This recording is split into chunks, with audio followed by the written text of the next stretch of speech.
really annoyed because I recorded 2 videos on my weight loss stuff and it only was able to upload part 2.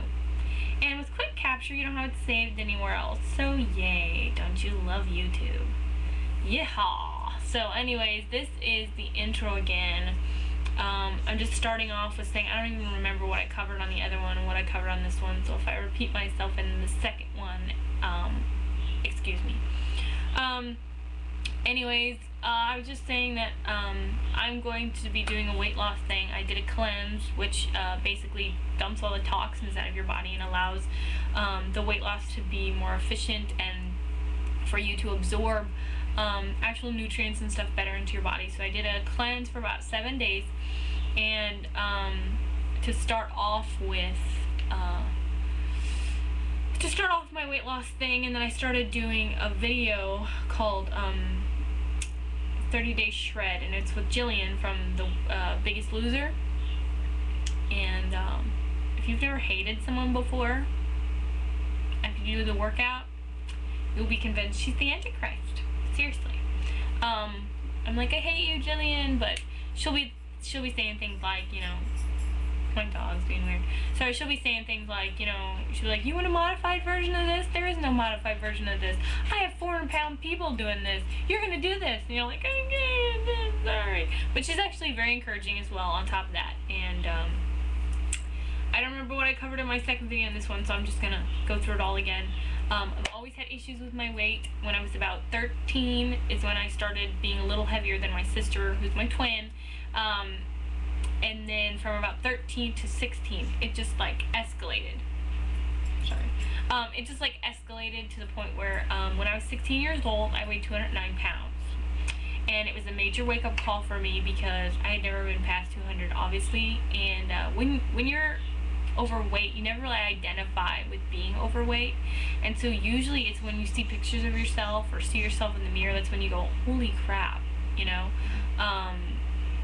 Because in your head, and even, you know, anything else, you don't weigh as much as you do, you know? And it was just kind of a wake-up call for me, because it was weird. It's like, you know, you're stuck in this body that you can't identify with. It's not who you are.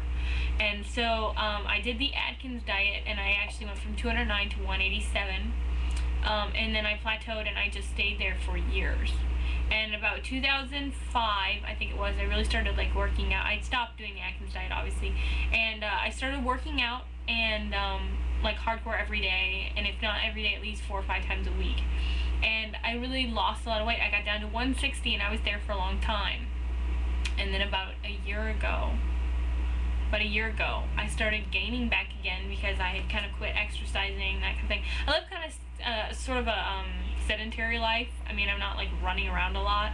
I do a lot of my work from my computer, or like at shoots or things like that. So if I don't exercise, I don't really get exercise. So I mean, I walk around and stuff, obviously, but like I don't do anything that would be considered exercise, unless I do anything separate, you know, myself, apart from it. So I started walking for an hour every day, but then the whole thing happened with the gallbladder, and before I knew what it was, in a period of 1 month, I gained 20 pounds, because the gallbladder, one of its jobs is to absorb and digest fat, and it wasn't working. It was clogged all up. It was a hereditary thing, so it wasn't because of my, you know, diet or anything like that. I eat very, very natural, and if not natural, organic. But when I can't get organic, I just make sure it's very natural. I eat very healthy in general. I'm a little bit of a snack fanatic. I like chewing. I like snacks, but I've never been a big eater. I've never been one of those people that's like, I just need to, you know, make my portion smaller, because it's never really been a problem. More than anything, it's exercise. Exercise and popcorn. Popcorn has been my biggest enemy, because I love popcorn. Popcorn and a glass of milk and a movie and Lacey's in her happy place. Happy place. But popcorn doesn't like Lacey. So that's my only snack that I really like splurge on. Besides that, I'll just eat like rice cakes and stuff. And I know you guys are like, oh, rice cakes, but they're actually not that bad. They have like caramel ones and stuff like that. Although I tend to shy away from those because they actually have sugar in them and stuff. So I just do like the plain lightly salted ones because they don't have like corn or anything like that. It's actually rice. But whatever. And then it just kind of crept back up on me. Like I said, in the period of a month, I gained 20 pounds. And it was just like, I was getting closer and closer to where I was before. I was back at like 179, and it's like, I'm not hitting 180. No, I'm not going to hit 180. I'm not going back that way, you know? And I went from like a size 11 jeans at like 160 to a size 15 again. And it was very depressing, although I'm not a type of person to be depressed about my weight because I've lived with it for a very long time. And it bums me out sometimes, but I don't let it depress me. I like who I am and you know, that kind of thing. I just want to better myself.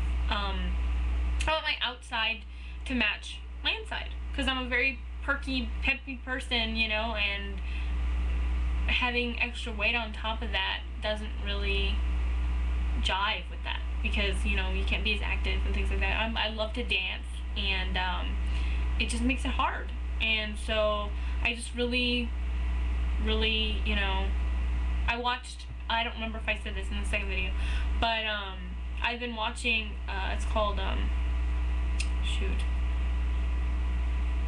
what is it called?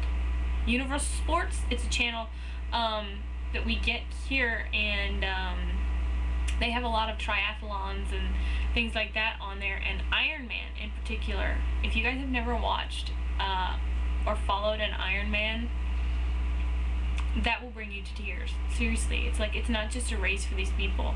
Like, it takes a lot to do an Ironman, and so like everyone has a story. There's like, you know, people that do it because, you know, their friend just did it last year and, you know, they got crippled and so they're doing it this year, or another one is because, you know, their husband always wanted to do this and he wasn't there to be there, or, you know, this lady was like, this 78-year-old nun finished an Ironman. I was like, you know, if a 78-year-old nun can finish an Ironman, I can freaking start running. You know what I mean?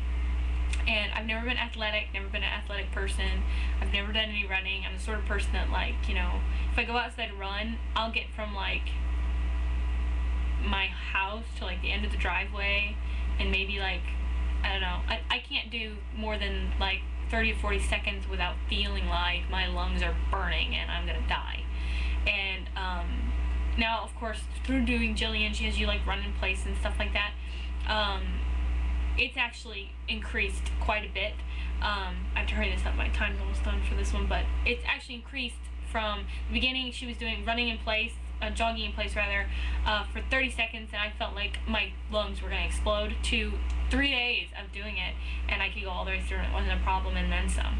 So, want to start running and that kind of thing. And CTCA, Cancer Treatment Center of America, holds a run every year to help.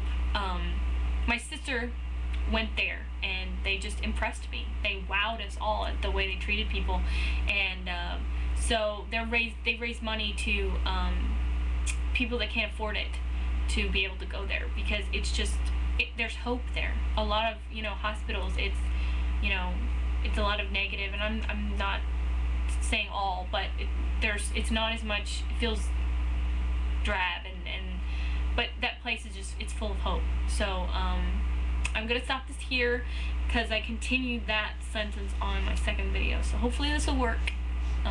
So go to part 2.